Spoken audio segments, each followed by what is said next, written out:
Welcome to the first. You have a story. If you look back on your life, you've done things for the first time that no one in your family, in your town, in the country has done. This is Dr. Sandi. You have unknowingly paved the way for others without knowing it or even acknowledging it. This is where you tell your story so that those who come after you can walk in your footsteps to build their own firsts. Jessica Gardner was a 15-year workforce professional when she left her job to form an event planning company. She left on December 31st, 2016, which is New Year's Eve. She did not want to go into the new year without starting her business. She is the first of her Costa Rican family to graduate from college and to start a business. After watching the women in her family, namely her grandmother, her mother, and her aunt, she watched them plan events, and she knew she wanted to be an entrepreneur and decided that she too was blessed with the event planning genes. Her company, MaJesstic Occasions, is a full-service event planning and event styling company focusing on corporate, social, and nonprofit events in New York and Georgia. Jessica sees a bright event industry taking off after the pandemic, and now is her time to shine in the new Black Hollywood in Atlanta. Jessica is leveraging her professional experience to put systems into place in her business. Hey, everybody. Today we're welcoming Jessica Gardner. Hello. Greetings, everyone. Love to have you. We just met, but I learned some interesting things about Jessica and her business, and she sent me some great pictures of her business, which you'll see in the final podcast. So, Jessica, just introduce yourself. Tell me a little bit about yourself. Well, greetings, everyone. My name is Jessica Gardner. I am a 15-plus year workforce professional who has recently decided to take a leap of faith and just went full-fledged into entrepreneurship. Now I own and run and operate my own event planning company, and I've also diversified my offerings a little bit and started offering a new venture. How did you get to Georgia? So I lived in Georgia about 7 years ago, and I moved in order for my fiance to take an opportunity in New York. So we moved back to New York. We lived in New York for about 7 years, and Georgia was just kind of calling my name again. New York's hustle and bustle was just a bit too much. The cold was getting to us, so we decided to come back to Georgia, and we just kind of took advantage of the pandemic in order to do that. That's fantastic. I like Georgia. I have nothing against Georgia, but there's nothing like New York. There's no place like home, but Georgia has definitely become my second home. The cost of living is amazing. It's a great place to raise your kids, and Sure. I'm also able to take advantage of this new Black Hollywood. This is the new it place for all things events, entertainment, music. So this is a great space for us to be in to have this business. That is true. That is very true. So, Jessica, you're the first. Are you the first in your family to have a business, or just this kind of business? I am the first in my family to have a business. Most of my family migrated from Costa Rica, and they all came here for an opportunity, but they all went professional routes. So we have some paramedics, some nurses, other professions that are in the family, but Typical. nobody. Exactly. Nobody ventured out on the entrepreneurship side. But I just knew that was something that I wanted to do. I had no problem with going to school and doing that thing, but there was always a entrepreneurial bug that kept biting me from as long as I can remember.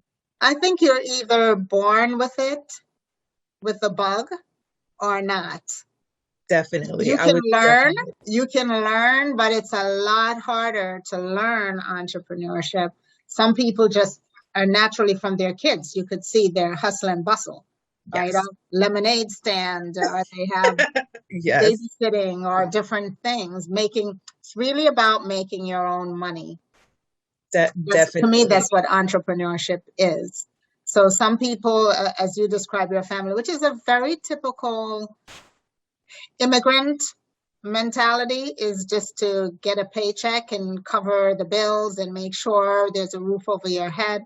But then it gets very difficult to aspire beyond that, especially if you have kids. You're just trying to cover the bases. Definitely, definitely. Entrepreneurship is something that I knew I wanted. I saw everybody kind of do the same thing. They came, they got a job, they went to school, they got a better job. But I just thought there was so much more than just working for someone. So entrepreneurship was definitely something that I tried to dibble and dabble in as much as possible. Tried to take hobbies and turn those into businesses until it was like, okay, let's do this full-fledged, you know? Yes, yes. Is it scary for you? It was very scary at first, especially because I didn't have a mentor or anyone who could really tell me, okay, this is what you're supposed to do. This is how you do it, so on and so forth. I just had, again, this passion, and I said, I'm going to do it. I've done multiple events for family, friends. It was something that I was very comfortable doing, but then also leveraging my professional experience in order to do things in a more systematic way. So I'm like, there's got to be a way for me to marry both of my career paths, so I could do what I love to do and also leverage what I've learned with being in workforce development and find a way to make that work for me. So once I had that kind of confidence to say, okay, if a nonprofit organization can give me $1 million+ to Yeah, operate this program for them, I can operate a business, So it was really just kind of using both of those experiences and really just telling myself, you know what, you can do it, and really taking a leap of faith in doing it. When I first launched MaJesstic Occasions, it was literally on December 31st, 2016. I was not wow. going to allow the new year to come To in come in. without doing it. So I did everything, submitted all my paperwork. So everything shows December 31st, 2016. But it was a good way for me to just go into the new year just with intention, Yes. really understanding that this is what we're going to do, this is how we're going to do it, and we're just going to make it work. So as much as it was a difficult decision at first, it was probably the best decision that I've ever made. I find we make those decisions, and then when we get into the business, we find that managing your own money is so hard. Like you mentioned, a nonprofit can give you $1 million, but it's not your money. Exactly. And It hits a bit different when you realize that, this is not insured money coming from yes, another source. When you yes, literally see, money that you've saved from whatever, and you're using that as capital to start your business, it hits different. You start penny pinching a little bit. You start yes. really evaluating what's necessary versus what you like or what you think would look good. You really start to just focus on the things that you actually need to get the The ball rolling. necessities, right? The necessities. Exactly. I have to Exactly. say, I was kind of like that. I came from corporate where you have a multi-million-dollar budget for a marketing campaign. Mm-hmm. I was like, who could do this on $200? Exactly. Where's Exactly. the other million that goes before the 200, right? Exactly. So in my previous position as a program director for a nonprofit organization, we were given, small budgets, but a budget nonetheless, specifically for recruitment efforts and things like that. So it was never an issue for me to just tell my staff, go ahead and run a Facebook ad. We need to get as many people as possible. But then trying to run that same Facebook ad for me, it's like, okay, hold on now. This Do is we a bit have to more. do an ad? Exactly. Does it have to run every day? Can we do every other day? So, you do have to, make certain decisions and penny pinch a little bit. But for the most part, I will say that it's been a very insightful journey so far. And as long as you continue to learn, I'm constantly seeking out ways of just bettering myself. I went back and got certified to become an event planner. I'm constantly going Nice. to event conferences so I can find out, what's the new it thing, what's coming out, Right. just so that I can set my services different from everyone else. But as long as you continue to seek that knowledge in whatever it is that you're doing, you're going to succeed. Absolutely, absolutely. Did going to college help you in any of your planning process? I know you said were you the first to graduate from college in your I did. family? I was the first to go to college in my family. Well, I was the first to complete college. Let's rephrase that. Yeah, yeah. My mom and my uncle both went, but they never finished. I went, I got my associates, but I never finished my bachelor's. That's right. So I do remember for a while, I was just the only one who actually had a college graduation. So I took that and ran with it. And before I knew it, I had cousins that were coming behind me who was like, all right, she went to college. I'm gonna go to college. I could do that. And not only did they go, but I have cousins that went and got their bachelor's degrees, master's degrees. I have two that are in law school right now. So they've definitely kind of took that trend and said, yeah, I could do this. Do you think it's directly because you went to college that they saw an example, or that it's just the norm now in their Um, age group? I don't want to say it's the norm because there's definitely a difference between relatives in any family. You have some that are just very ambitious that want to do more, and others that choose the alternative route. But for me specifically, I don't know.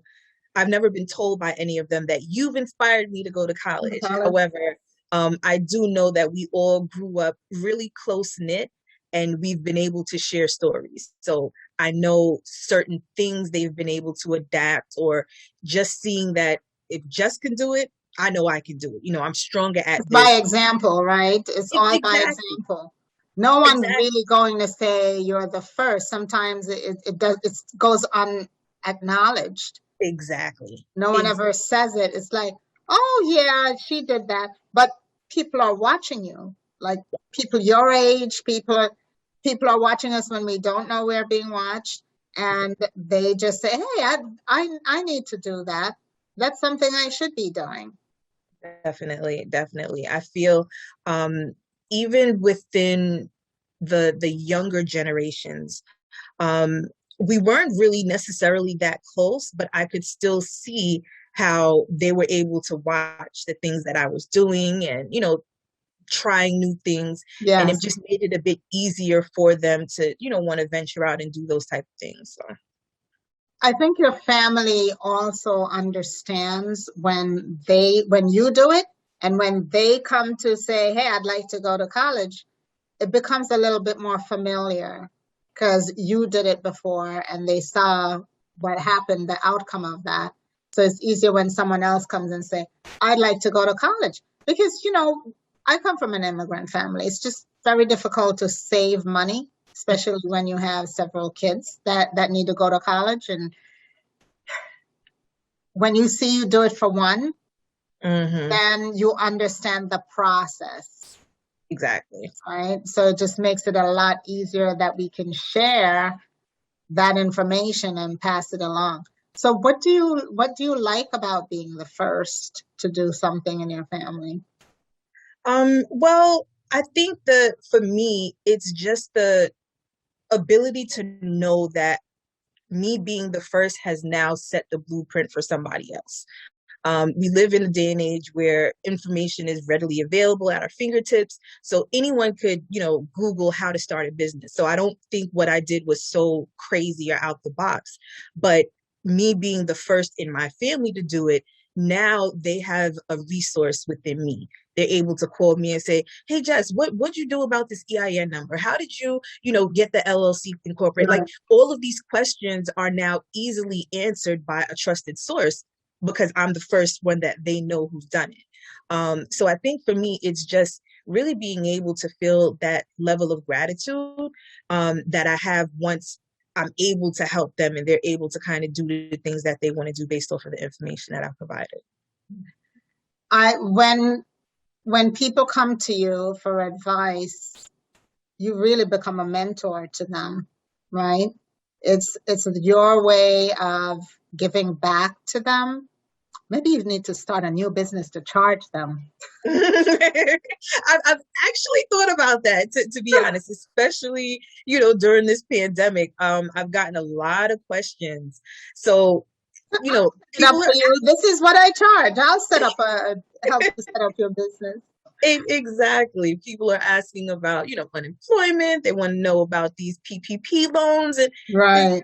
yeah, it's helpful just having knowledge of both, really being in the event field and being able to provide just information about that, then also having a good understanding of what workforce development looks like and how that works for an individual. So once they start asking questions about like the Small Business Association and how do I obtain loans from them, how do I secure Yes. funding, I'm able to, put that hat on for a second. It's like, look, you may not necessarily have to take money out your pocket. You don't have to do what I did. Let's not waste the first $1,000 that you Correct. get purchasing things. There's a way for you to, look into funding sources through other avenues like the Small Business Association, where you'd be able to get that type of help and assistance that you need. That is true. But you were talking about just helping. Sometimes there's a pitfall of being the first. Everybody's coming to you. And you kind of said that. Do you want to elaborate a little bit more on that? So me being the first people, family specifically, they do come to me for assistance. I try not to let it get the best of me. Any way that I can help, I will. So I just look at it again like a blessing for me to be able to It be is. a source for, family or friends or anybody is always something that I want to do. I'm a person that likes to help, just genuinely. So I don't really take it to heart too much. I don't think it's that much pressure being the first person, but there's always those bragging rights. Thanksgiving time, I could always say I was the first. Although you have a master's degree, I was the first to graduate. I hear you. So, Jessica, you share your knowledge with your family. Do you share it with the larger women community at large? Do you speak? Do you give back in that sense? So I do. I do a lot. I attend a lot of virtual and in-person networking events. Specifically, they have a women's professional women's networking event, and I attend those monthly, in a way for me to just broaden my network. And then also for me to be able to share information that I have. Again, I'm a true believer in just giving information, because it's helpful on so many different levels. So going to these networking events, I frequently find myself being that middleman, sort of hearing somebody's story, understanding what they're doing, is like, hey, I know so and so that may be able to help, and being that middleman to kind of connect the dots and introduce people. And that has helped me so much in my personal and professional life, because I've developed these relationships that I'm able to use when it comes down to doing an event. I can Yes. provide services that others may not be able to provide, because I've developed these relationships within these networking opportunities. So I try to, give back as much as possible, and try to attend as many networking opportunities as possible. Yeah, that's big for me too. I give back quite a bit to particularly women. I'm passionate about helping women business owners. So I give back of my time. Even in this podcast is a way of giving back, having someone have a voice. It's also important to me to have an impact on the next generation, which is this podcast is creating a historic documentation of what we as women have done. So someone can look back. I always think about in the Star Trek age, when it's uh, 2050 or whatever, and we're looking back, we can say, this is what was done. There's a body of work that was done by women, women helping women, which is really important to get us to where we have to be at that point. So, did anyone inspire you to be the first? I would definitely say my grandmother was my inspiration in general. She had a way of just speaking life into you. She will tell you, you can do anything, but it didn't sound so cliche like you can do anything. It Yeah. really almost felt like if you decide you want to, fly and you grow wings, you might be able to just fly. Like she really just had the ability to just speak so much life into you. So I can remember being young and just telling her I was interested in whatever. The very first opportunity that I took that was kind of on the entrepreneurship side, I worked as a talent scout for the Uptown Comedy Club in Harlem. And I remember running home and telling her, I met this talent scout on a train and he thought I had a great personality. And, he wants me to be a talent scout for the comedy club. And she's kind of looking at me weird, like, comedy, like you're into comedy. And I'm like, no, but I recognize talent. If somebody could sing or dance, and once she understood the concept of what I needed to do, it was no longer about my ability to sing or my ability to do comedy. You have the ability to recognize talent. And I know you can do that. So from that point, it was like, oh, yes, you are a talent scout. You're going to do that. And she was able to, just push me into whatever it was. So I definitely feel like as I got older and I started to explore other avenues, she was a huge advocate, always behind me. Whatever it is I wanted to do, she definitely inspired me. But then my mom and my aunt, their inspiration was a bit more practical. Those were like the matriarchs of the family. So when it came down to family functions and things like that, they spearheaded everything. They were the planning committee, they were the setup committee, they were the breakdown committee. Like it was just all of them. So you got your event planning skills. Oh yeah, got my event planning skills definitely from that. And it was the effortlessness that I would see where they would be up days in advance prepping, they're doing all of these things to prepare, and then when the day happened or the event happened, it looks so effortless. Like they just made it seem like it was just so simple. So I was like, yeah, I can do this. And then as the the generational tides kind of shifted, I now get that phone call like, oh, you doing Thanksgiving this year? Like, me, wait. Oh, you are. So it's slowly shifted where I was now in that position to host these events and have these different parties and stuff. So it really made me think like, okay, you definitely can do this. You may have to get some schooling, get some education so that you are in tune with terminology, but you have the skill set to do it. Like you could definitely do it. So I would definitely say my mom, my aunt, and my grandmother, my inspirations. Yes, I didn't get those genes. My mom is a cook, an amazing cook, and she loves to entertain. I didn't inherit that gene. I'll hire you. That's my idea of entertaining is let's call somebody, right? Yeah. Really, it's a matter of time too. I think I have less time to do that. Even if I like doing it, it's just not efficient from a time perspective, right? Understood. Yeah. Knowing that you were the first, does this make you bolder to go out there and try new things? Or does it say, oh, that was a scary experience and I won't do that again?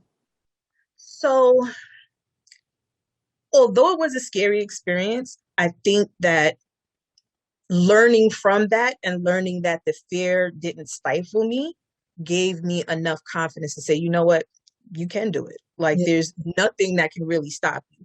Once you kind of get past that voice in your head, creating doubt and saying like, all these negative thoughts. Head trash. Exactly. You start to realize like it's all in my head and I could really do this. So I don't think being the first, it helped me more than anything. I think it gave me the confidence that I needed to, step out on faith and do other things. I started my business while I was at the peak of my professional career. Right. And just decided that that was no longer what I wanted to do. Once I was able to start securing contracts with, other nonprofit organizations and community-based organizations, it really started to build that confidence in me. Like, okay, I really can do this. This can be my way of life. This can be a full-fledged for me without having to depend on, a regular 9-to-5 job. So it really did give me the confidence to say, all right, this is going well for you now. Let's see if we can do it again. So that's a really kind of, really push to start the MaJesstic Designs portion of the company, because we just saw that there was opportunity for us to capitalize on something that was missing. Nice, nice. So you also relocated to New York. You're the first one to relocate to New York. How To did that Georgia. oh, you went from other way around. You left Yes. all your family's in New York, All of my family is in New York. and you left the nest. I left. I left. Only people that I have in Georgia would be my best friends. But outside of them, I had no family, very little friends in Georgia. But again, I came out here and I loved it. I fell in love with the first time I came. So it was really a no brainer for me that coming back to Georgia was something I was going to do. I do feel that it's necessary because a lot of my family are always talking about, they want to move out of New York, but because New York was the hub for most of the elders in the family to come, Right. no one really ventured outside of New York. The furthest has been maybe Jersey. I have one uncle that's in Jersey. Outside of that, everyone is within 15 minutes driving, That's literally. a big deal. That's a big deal to be able to, especially for the older people, to be able to go back and forth seamlessly, have someone they know they can call. I think that detracts from people moving when they're Mhm. older, is they like to have someone they know and can trust, even if you don't get along with them and you know their family. Definitely. It's someone you can pick up the phone and say, come see about me. I'm not feeling well today. So I know Definitely. that makes it harder. Even my family has now started dispersing too. And that was the foundational thing. One person moved and then we're like, oh, we could go visit, and we visit. We're like, oh, yeah, I could live here. Is anyone coming down? Is anyone starting to? Yes. So that's definitely the trend. I think the very first time I moved to Georgia, I wasn't here long enough for people to, really make that transition. So me coming back to New York, they thought, oh yeah, she's not going anywhere. That was just a phase. Yes, This time leaving, people understand that this isn't a phase. This is something I want to do. Purchasing a home, that's the plan. So I do hear quite a few of my cousins, even my aunt, trying to push my mom into it, but definitely see them making plans already, looking into transferring jobs and, just so that they could come out here. yes, Because when they come to visit and they see, how you're able to live on the same type same of money. salary. Yes, Exactly, but you could see where your money is going. You could see how the quality of life changes as soon as you make that decision. It's almost a no-brainer for them. It's like, okay, hold on. I work for the state, I work for the city, I could easily find another job. So I yes. do see a lot of that happening. A lot of family are now starting to look at Georgia as an opportunity, because they've seen somebody else do it and it's working. So And it's easier to plan those Christmas dinners definitely. when they're all closer instead of travel. I traveled to my sister in Maryland for Thanksgiving, and it's, you pack up and there's this mass exodus of bringing food, bringing like everything she can't get for Thanksgiving, and then reverse, she comes to New York for Christmas. So Yeah. that's a So hard part. this year, well, the last couple of years has been different because of this generational shift that I spoke of. So I've typically been the one planning the family Thanksgivings. So now with me not being here, well, being in New York, that's a huge issue for the family because it's like, okay, where are we going for Thanksgiving? Like, how is this going to work? And, I lived in a house where it was a multi-family house. So my mom lived next door. Three of my uncles live next door. I have an aunt that lives downstairs. My cousin lives like 15, 20 minutes from there. Yes. So everyone, it was just a normal thing. This is where we go for Thanksgiving. So now everyone's really complaining. I'm getting these phone calls, especially now that September's here. It's like, okay, so what are we really doing for Thanksgiving? What's happening? Are they So planning to come to Georgia? I put it out there already. I said you guys are more than welcome, but we'll see how that turns out. So anything else you'd like to contribute to being the first? Is there something that you think you'd like to be the first at in the future? So, in the future, I would really like to be the first to break generational curses within my family and really be able to institute generational wealth within my family. So being able to pass down a legitimate business that's flourishing, that's making money, being able to say that, I'm the first multimillionaire in this family. But again, not wanting to do it in order to set a foundation for those behind me to be able to do it. Although I have cousins that have started businesses and things like that, being able to say, okay, if she made her first million off of doing this, I know Right. I can make multi-millions off of doing that. So I really want to just be able to be an inspiration to those that are closest to me, and really being able to have those bragging rights to say I was the first millionaire in this Yeah, family. yeah. And we may have It's others, worth but I it. was the It's worth first. it. I can say that to me, it wasn't even really so much about the first million. Actually, when we passed the million, we didn't even notice. And that's what it needs to feel like. We didn't even notice because we were working so hard, just trying to make things happen and to pay our employees and make sure everything's holding down. And it wasn't until the end of year, I think it was Hmm. in January when we started doing our books. My business partner said to me, we made over $1 million.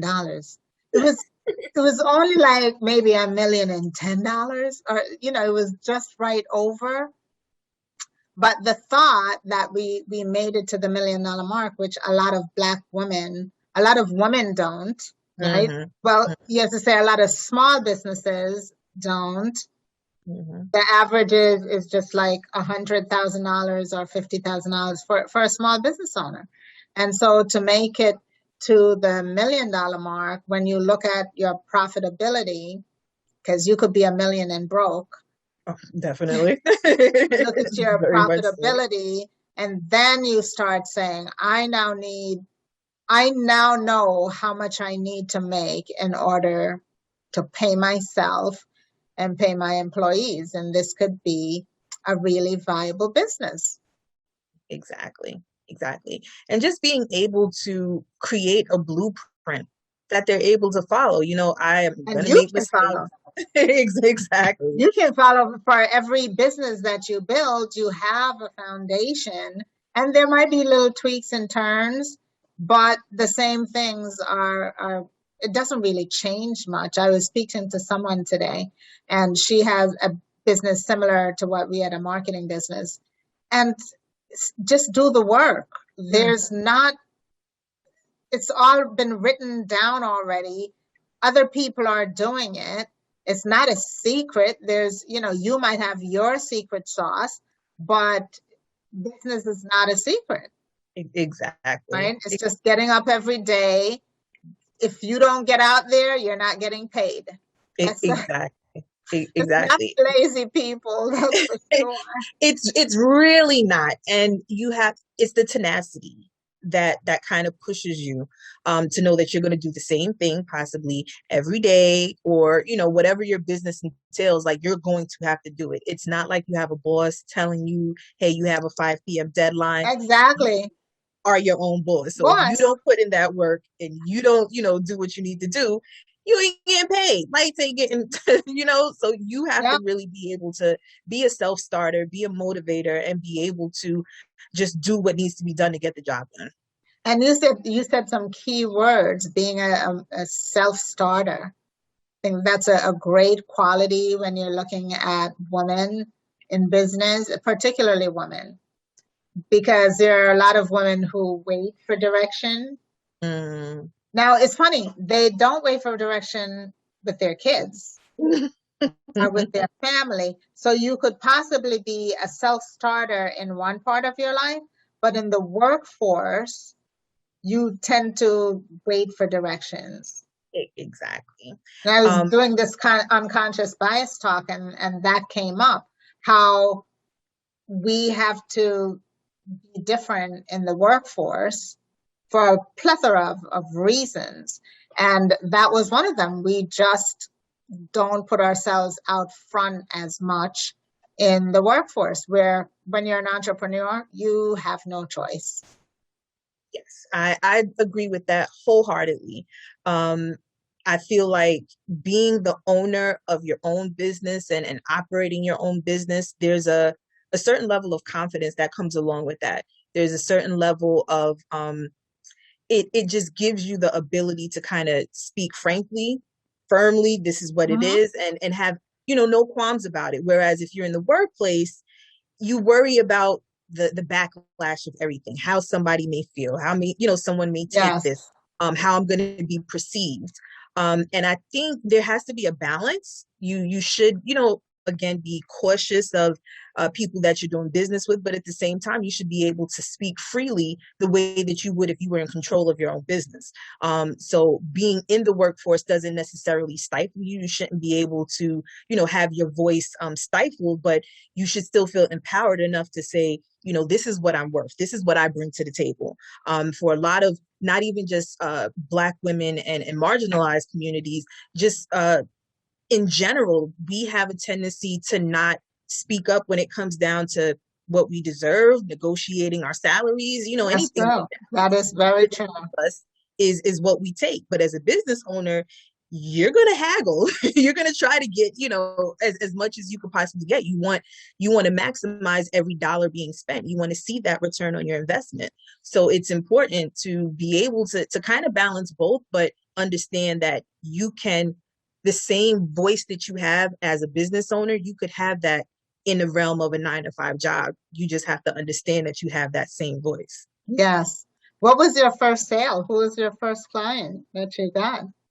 The irony, the first client was my mom. I Um, want you to stop. I want you to say that over because you faded out. I don't know if you were a little behind. Start okay. again. Who was your first client? My first client was actually my mom. Um, it was literally within days of me getting certified to be an event planner. It was about 2 months before her birthday, and it was like, great, you got your certification. Here's a lump sum of money. This is my vision. Make it happen. So, Wow. she was really the first person to, invest in MaJesstic Occasions in that manner, where she just gave me free reign. She wanted me to make her, 50th birthday party, whatever it Wow. could be. And I was just given free reign to do that. So she, I would say, was my first official, client. Once that happened, again, it's just a confidence booster. I had the content Did to kind of someone share. see, did you use that party as a go see, like to show people what you Oh can do? yeah. Oh yeah. That definitely helped. I did events prior to that, but a lot of the events that I did before that was specifically for me to build content. So I volunteered to do Halloween parties for the South Queens Park Association, where the NYCHA houses would have all of their children come down to the community center Oh, in nice. order for us to, do Halloween. We had like the trunk and treat, where the kids could get treats from the trunk. They trick or treat around the trunk. And then the inside of the community center, we'd actually change into a haunted house. So downstairs was the gory, creepy stuff, and upstairs was Well, for the kids. But it gave me enough content in order for me to, start building a social media following and putting my business out there. But the very first paid event where, it wasn't just, we're going to split the cost of X, Y, right, and Z. Here's the budget, make it happen. My right. mom was the first to do Nice, nice. I don't know if I could outplan my mom, so I wouldn't even it. I wouldn't Yeah, try that. yeah. My mom, she's the best. She definitely she has a natural planner spirit, so I think that's where I get it from. But I think I've just taken the things that I've seen her do and just elevated just a tad bit more based off of the experiences that I've had, and the knowledge that I've obtained on the way. What's next for you, Jessica? Ooh, sky's the limit. It But is. right now, my focus is really on just building the brand MaJesstic Occasions and expanding on that. I really do believe that MaJesstic Occasions has the ability to just become a nationwide phenomenon. So if the pandemic, frees up a little bit more, the goal is to have brick and mortar venues where we'll be able to have a MaJesstic Occasions venue in every major city, starting with New York City, Atlanta, Miami, and then Vegas. So that's really what the 5-year plan is. Hopefully we're able to tackle that in less time, but for right now, that's really where our focus is. We want to be a one-stop shop for anyone who's thinking about events, regardless of their budget, regardless of where they are. We want to be able to accommodate them. That's nice because a lot of places you go to, you see we only do big corporate events. And if you are a small guy and you just could still want something nice, even if you're a small business, I know we had a lot of issues with that when we were small and we were trying to find, celebrate our anniversary as a business. Yeah. Everything was like $10,000. It was like, we want $1,000 celebration. We don't have 10, but we want it to look like Yeah. $10,000, right? So I definitely feel that's what sets MaJesstic Occasions apart from a lot of other event planning companies, because they'll tell you up front, if it's not a $10,000 party or more, we Right, won't even take it on. You know what I mean? right. And to me, that shows that there is a lack of creativity in a sense, because they're unable to pull together a vision without a distinctive dollar amount set to it. Right. So with MaJesstic Occasions, we work on whatever your budget is. So you let us know how much you can afford. This is what you want to spend on an event. Okay, this is what we can realistically make happen for you. And it allows us to, during that briefing that we have with our customers, it allows us to really set expectations. If you have, a $500 budget, we're not getting you a ballroom at the Ritz-Carlton. Yeah. You understand what Beer I mean? money and champagne taste, right? Exactly. However, we may be able to create a nice intimate luncheon that will look just as nice and not break the bank for you. So for us, it's really not about breaking the bank and making all of this money off of one particular event. It's really about building relationships, because if I could make your vision come to life, the possibility of you calling me again to do it again is much Yes. higher Yes. than if I was to just take all your money. And, so for me, it's really about building relationships and being able to say that we brought your vision to life. We made whatever it was in your head, we made that happen for you. And we didn't have to set you back. We didn't have to, you wasn't put out your house trying to do it. So Yeah. that's really what sets us apart. We really just want to make sure that we can create spectacular events on anybody's budget. I love that. I love that premise. Who knows? Are you just doing events in Atlanta, or are you just doing events all over? We still have a team in New York. So right now the focus is in New York and Atlanta, because those are the two markets we're focusing on. However, I've flown out all over the place. We've done destination weddings. So it really just depends. But our target market at this point is Atlanta and New York. Great.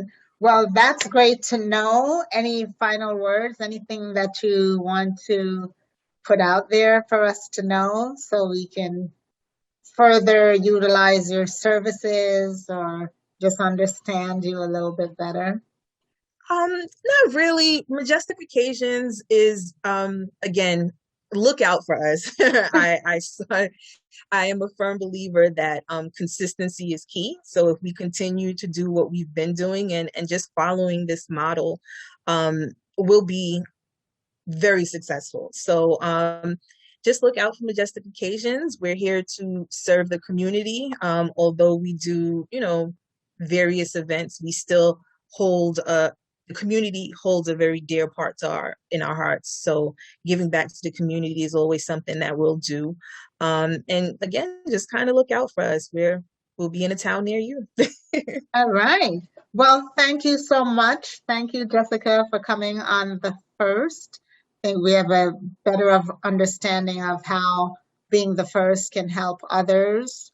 And I hope you continue to have a lot more firsts in your Thank you. business. And you can come back and tell us about all the new stuff. All the new firsts. Yes, all the new firsts that are happening out here Yes. today. I definitely appreciate it. Hopefully I've inspired some of, my cousins who have their businesses to be the first at something too. So maybe they'll be on here sharing their first with you as well. Absolutely. Thank you for coming. All right. You have a blessed day. This is Dr. Sandi. Thank you so much for sharing your journey on the first, where no two stories are alike, even if the circumstances are similar. Let this discussion serve as inspiration for others to show what's possible, and more importantly, to produce seconds and thirds.